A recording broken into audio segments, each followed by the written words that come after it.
Welcome to South Florida Live. South Florida Live is on the road. I'm your host, Kristen Sanchez, and today we are live from the Coconut Grove Arts Festival that has been a staple here in the community for more than 6 decades. NBC6 is a proud sponsor, and today we are featuring the artists, the emerging artists, the food, and the culture of here in South Florida.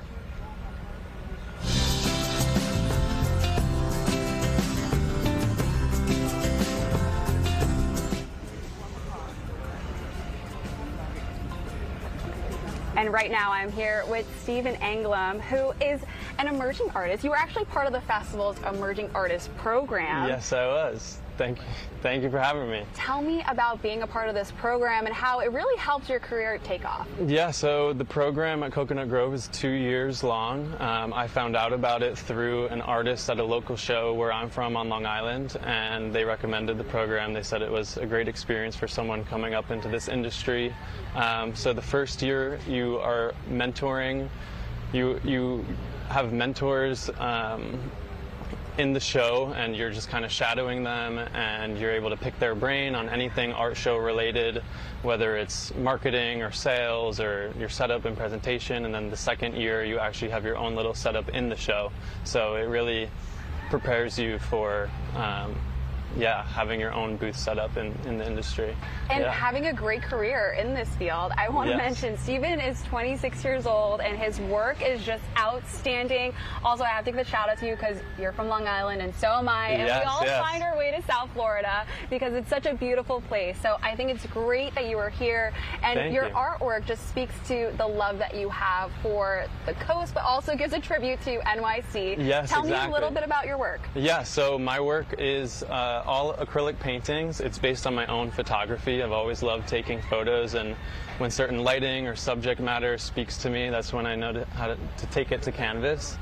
So half of my work is more realistic, traditional style, and that's where there will be coastal scenes, more serene landscapes, and then the other half of the work is balanced out with cityscapes. A lot of them are New York City inspired, and I paint them with more energy, a little bit looser, and I use paint markers to add line work, and so it's sort of a contrast between the two styles and settings. And it's very interesting how you found this career, because you didn't go to school to be an artist, did you? No, I did not. No, I was actually a business major at school, and in my first year I was undecided and I didn't have any art classes, and I felt like I was missing something. When I loved art in high school, and so I felt like I needed to get back into the art world, so I took art classes for my electives, and one thing led to another, and I ended up being a business major, a marketing major, and an art minor to go along with it. Well, that's what happens when you just follow what you love to do and you're creating really great things. So Stephen will be here at the Coconut Grove Arts Festival all weekend long, so when you come by, stop by and say hello. Stephen, thank you for being here today on South Florida Live. Thank you. The Coconut Grove Arts Festival is back this year, and this year's official poster artist is getting special attention. NBC6's Miriam Tapia has more. Hey, Kristen, I can't believe it. The 62nd edition of the Coconut Grove Arts Festival is going underway tomorrow. And here with me to talk everything about the festival is Camille Marchese, who's the executive director of the festival. Hey, Miriam. Another year, another festival. I'm so excited. Tell me, what can we expect for this year? Oh, my gosh. Well, you can expect amazing weather. Yes. You know, 274 of the finest artists in the country and Canada. Great entertainment. Yes. We've got a little extra surprise. We've got a young trio from New World School opening our festival tomorrow morning. How exciting is that? Oh my gosh, we love local. And Of course, the official poster artist is Kenneth Cadulas. Tell me more about that. So Kenneth Cadulas, he was in our show last year, and as we were walking past his booth, we saw the oranges, and it just spoke to us, and we asked him to do it with the peacocks. And he was already thinking about doing it with peacocks because they resonate with him as well. And, you know, it's just a wonderful, wonderful image. It's bright, it's happy, and it is so Miami with those peacocks. Absolutely. And you know what? We had the chance to speak to Kenneth Cadulas about his inspiration, about the poster, and of course, he's going to be attending the festival this weekend. So let's take a look at my conversation with Kenneth Cadulas. The Coconut Grove Arts Festival returns for its 62nd year, bringing 3 days of art, live music, food, and family-friendly experiences right along the streets of Coconut Grove. The festival is known nationally, with juried artists showcasing everything from paintings, sculptures, to photography, jewelry, and mixed media. But one tradition that continues to grow in popularity, the unveiling of the official festival poster. This year's featured poster artist is Kenneth Cadulis, a digital artist known for his vibrant, highly detailed style that often blends nature, color, and storytelling. So I have a background in painting, but I just create all mine on my iPad. So I paint it and draw it. The same way you would start with a white canvas, I start with a white screen and just sketch it up, color block it out, and I mean, I'm literally kind of painting it, but it's just right on the glass, right with my iPad, my iPencil. The official poster is a bold peacock surrounded by oranges and lush tropical elements, a visual nod to Coconut Grove's natural beauty, its iconic birds, and South Florida roots. I incorporated kind of the orange grove, orange blossom in the background of this, and also the peacock, because the peacock is here around in Coconut Grove. You see them around, running around, wreaking havoc, you know, they're doing their own thing. So incorporate that, it just feels like Coconut Grove. It has an awesome vibe about it. The official poster has become a collector's item for many festival goers, a visual snapshot of each year's celebration and a way to showcase local and national artistic talent. And while the poster may capture the spirit on paper, the experience itself is what keeps people coming back year after year. For Kenneth, he hopes visitors who buy this poster can appreciate the art that was inspired by their home. I just want them to have a sense that it's like fun and vibrant and beautiful, and they're just looking at something that makes them smile. That, honestly, that's what it is. It's something beautiful in their home.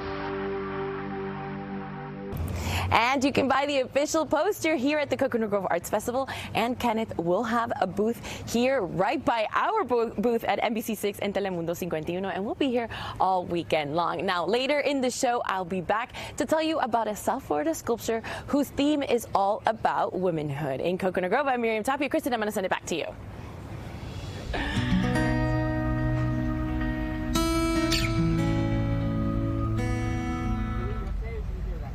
And the next artist is doing something very special. Here is Joy Slate, and you are doing micro mosaics. I am, yes, and thank you. You can wear them. It's jewelry. You can, a little tiny miniature wearable art, right. And this is the first time that you're here at the Coconut Grove Art Festival. My first time, yes, my first time at the Coconut Grove.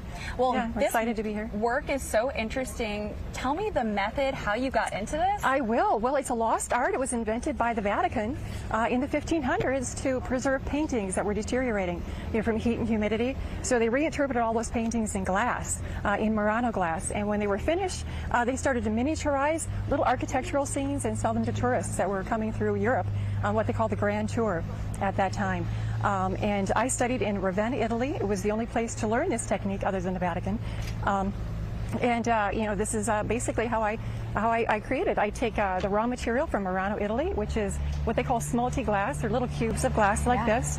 I'll melt those with a large torch, and I'll shape the glass while it's good and hot, and also try to get the color right. So when I begin, I make the setting, then I'll draw it out, plan out. The more I plan it, the better it turns out. I kick myself when I don't plan it. And I'll figure out what colors I want the whole palette of glass to be. Then I try to create that with the Murano glass. Can you show us how you even just like break them up? Yes, I will. Score it. So yeah, when I first get it, I'll melt that down with a big torch, and then I'll obtain these. I create these little pieces. They call them filati. It means filaments in Italian. My Minnesota accent doesn't do justice to it, however, but bear with me. So once these are finished and they're cool, I will go in the house and I'll take a little triangular shaped file. It's got a little diamond dust embedded in it, so it will score it nicely. And you snap off a little tiny tesserae. That's what they call these individual pieces. It is so micro. You can't hardly see it. I mean, I think my eyelashes might be bigger than that. But you'll take that little tesserae and you'll start placing them vertically. So each piece is one by one placed into a stucco adhesive, which is what is on the bottom of the setting. It's a handmade adhesive. This isn't pretty. This is a work in progress. This is a piece that will probably take me about a month to finish, like the other ones have. But this stucco is made out of marble, travertine marble specifically, linseed oil, and slaked lime. And that combination, I turn it into something that looks a little bit like peanut butter. but it's not. And you push it into the bottom of the setting like a pie crust in a shell. It is so beautiful. You really have to see this in person and just appreciate all the hours. I know it's a lot of patience that goes into this. It does. It's a little bit of that. No coffee. Yeah. So glad to have introduced you to not only one but two and even more of the emerging artists here, the artists that are going to be throughout the festival. We have more coming up after the break. We'll be right back. Thank you.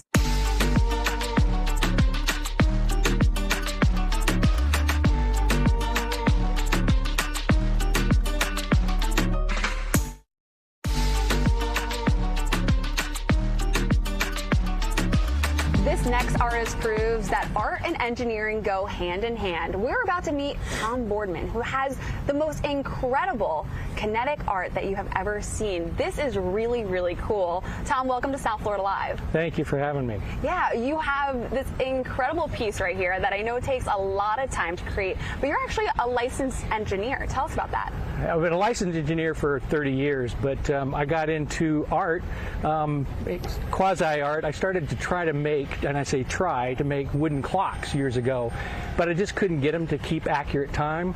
So I kind of morphed towards kinetic sculptures because I've always been drawn to motion, and everybody around me, I think, has that same allure to motion. So I started working with kinetic sculptures, and I was able to use a lot of my understanding and learning that I did for wooden clocks in kinetic sculpture, escape motion, and that type of thing, to where I've implemented it in my art. It's beautiful. It's natural energy. When somebody walks up and sees your art for the very first time, how do you want them to feel and react? Well, I'm always, I like it when they're just drawn to the motion. I think we all have that primal draw to motion, and that's what I'm trying to key in on. There's so much art at this art fair, so many brilliant artists that create static type art with metal, ceramics, wood. And I wanted to kind of go in that direction, but as an engineer, I was always drawn to motion, so I created, or at least started to work with the art of physics in my work. That's so interesting. And you're actually here from South Carolina, so this is a big weekend for you. Yep. Well, this Coconut Grove is one of the Super Bowls of art shows, so that's why I'm here. Do you have a favorite piece that you brought? Salute is one of my latest, but Peniel and the one in the middle is Black Hole. They all have their appeal. Some run a little playful, faster motion. Some run very peaceful and mesmerizing. And then the theme of my Salute was as you can see on the wine glasses, it's basically kind of an acknowledgement to the toast that we all have a ritual to do. But so the glasses kind of overlap. They don't ever touch, but they overlap to create kind of the separation and the approach of a toast. It's such a beautiful story, and the process is incredible. What's the biggest compliment that you can get from somebody? That it's a perfect fit for the space in their home. That's really what I'm after. I'm after just creating happiness in somebody's collection, filling that space in their home. I'm privileged to be able to provide that artwork that they're going to be able to enjoy for years, their friends. It's a great conversation piece, icebreaker.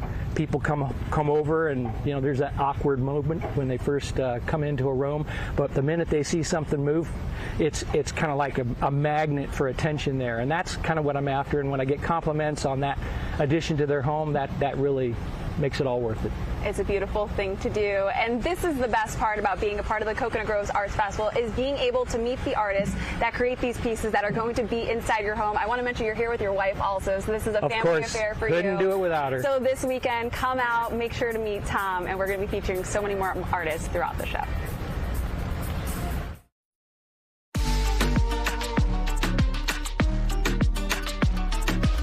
And this year at the Coconut Grove Arts Festival, an award-winning artist is being called back for the second year in a row after a stellar year last year. Community reporter Miriam Tapia has more. Today, we're meeting a South Florida sculptor who explores the theme of womanhood, identity, and personal experience. I had the chance to go to Leda Almar's studio in Fort Lauderdale to take a close look at her unique sculptures. Inside her Fort Lauderdale studio, sculptor Leda Almar is putting her final touches on work that will soon be on display at the Coconut Grove Arts Festival. Her journey into sculpture started with a desire to work with her hands and create art that felt physical and immediate. I began as a potter. I used to do functional art. When I moved to the States 20 years ago, I stopped doing ceramics. 9 years ago, I started playing again. And I went back to the wheel. That is what I used to do. And on a break from a wheel, I started playing with the clay, and a woman came up. I wasn't thinking, I wasn't planning, just came out of it, and I love it. Her work often centers on the female form, exploring themes of identity, strength, and emotional experience. Almar says her goal is to create pieces that invite people to look closer and sometimes see their own stories reflected back. I believe most of my work are kind of the way I feel, so I feel connected with women. They are all in a position of like reflection, waiting. So when I have a theme, I like to explore and do at least 10 of the same, not the same sculpture, but the same theme. From concept to completion, she says her process is both personal and intuitive, allowing each piece to evolve naturally as she works. What I love the most is I don't sketch or plan. I get the block, 25 pounds. I haven't gone bigger than that yet. And I start playing with that. I know if I'm gonna do a woman or a child. I work with children. But I never know exactly what's gonna come, and that is super fun for me. In her second year at the Coconut Grove Arts Festival, she hopes her sculptures create a different kind of connection, inviting people to move around the piece, see it from multiple angles, and form their own interpretation. What has been the feedback like when people see your artwork? It's super encouraging to listen to what they have to say. I love to hear what they see in my work, more than talking about what I see or what I'm looking for, to know what other people see on them. That's the magic. That's something that I have no control of, and I'm always curious to see. Leda is also bringing jewelry to her booth at this weekend's Coconut Grove Arts Festival, so you can actually look at her sculptures and her new jewelry line. In Coconut Grove, I'm Miriam Tapia. Kristen, back to you.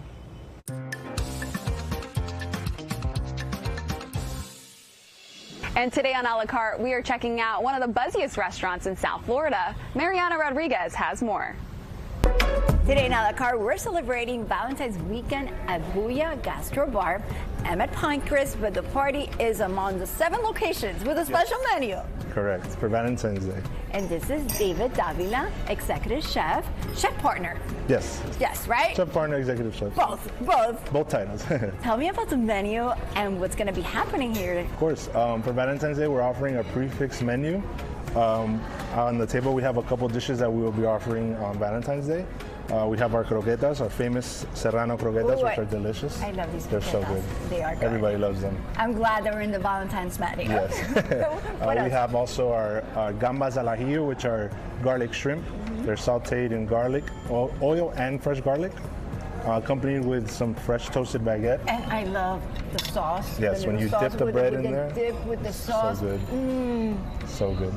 We also have our tabla mixta, which is basically our charcuterie board that all the meats are cut in-house and accompanied with some olives and walnuts.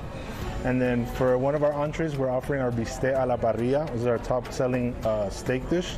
It's accompanied with a truffle mushroom foam and a little side salad. I guess this weekend you guys are going to be busy, so you suggest reservations? Yes, definitely suggest reservations. We're going to be super busy, so we'll be here expecting and waiting for everybody. And besides Valentine's, you guys are going to be participating in the South Beach Wine and Fruit Festival that starts this month on the 19th. You have 2 events on Friday the 20th and Saturday the 21st. Yes, we'll be attending the Naughty Bites event, serving our chorizo stuffed bacon wrapped dates. And then the following day we have the Grand Tasting Village, and there we will be offering our paella mixta. Ooh. This is one of our top-selling paellas. It has shrimp, clams, chicken, chorizo, so it's a little bit of a mix of everything, and you get the perfect bite. It's so good. You guys are also famous for the sangrias. Yes, we have a great beverage program here. All of our cocktails are made in-house, and we also offer a good selection of beer and wine. We can't forget dessert. Oh yes, our dessert. We have different desserts, but those you see right there are churros. Those are my personal favorite. They're delicious. They're served with a dulce de leche sauce and a hot chocolate sauce. They're so good. Happy Valentine's Day weekend. Happy Valentine's Day. Thank you so much. No, thank you. From Booyah Gastro Bar in Pinecrest, I'm Mariana Rodriguez for South Florida Live.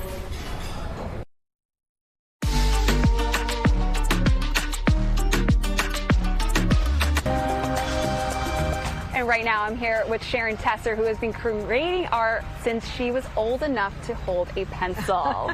Welcome to South Florida Live. Thank you. This is a beautiful piece that you've created here. Tell me the type of artwork this is. It is unique. I am a fiber artist, and everything I make is out of fabric. I'm using cotton and silk pieces, vintage, recycled, hand-dyed cloth. And I don't use any fibers that are unnatural. So my work is all protected and sealed. Here in Florida, you really have to worry about light. But my work doesn't fade, it doesn't yellow, it has an archival seal on top, but I can only do that with natural fibers. So yeah, this one is cotton and silk completely. It's beautiful, I love it. I see the woman there with her big hat, and she's lounging here. Tell me the name of this piece and what inspired it. So this piece is titled Think Big, and I think every woman I know has big thoughts. We are rarely people that are not busy. And I love the idea of a fancy hat, and we hide a lot of things under that hat, and we juggle a lot of balls. So yeah, big thoughts. I love the underlying message. And you said something to me so interesting on the commercial break, is you said that this festival has very knowledgeable buyers. What does that mean? It means when the people are walking around, they genuinely care about what they're buying. They're not necessarily buying something cute or something fun. They're investing in artwork made by professional artists, and they know to ask good questions about how art is protected. They care about the future of art and the arts, so that they support a show like this. Well, I think that's a beautiful thing to have, and this art festival has something for everyone. Like we heard, we have met emerging artists, we have met professional artists like yourself. What's the best compliment someone can give you? That the work I'm making is unique, and that it makes them feel good. Well, that's going to do it for our live show today.